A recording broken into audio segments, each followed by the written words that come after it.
to start GEICO Password User ID recovery. Hi everyone, I'm here to assist you today. Without any delay, let's jump right in.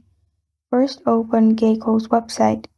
Here, click on Login at the top right corner of your screen.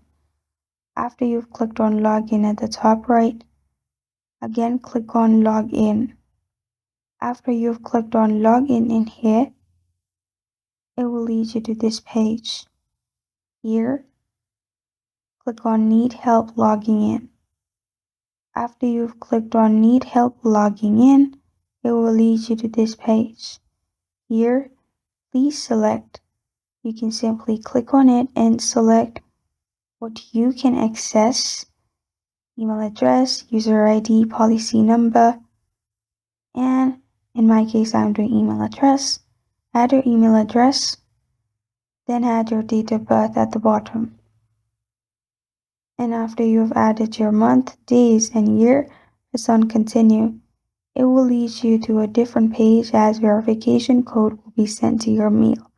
You will need to open your mail, check for the code, and add your code in here. After you add your code, your account will be recovered. And this is how to start GEICO Password User ID recovery. Thank you for joining me today. If this video helps you out, please leave a like and subscribe for more. Got a question or want to suggest a topic? Comment below. Thank you for watching.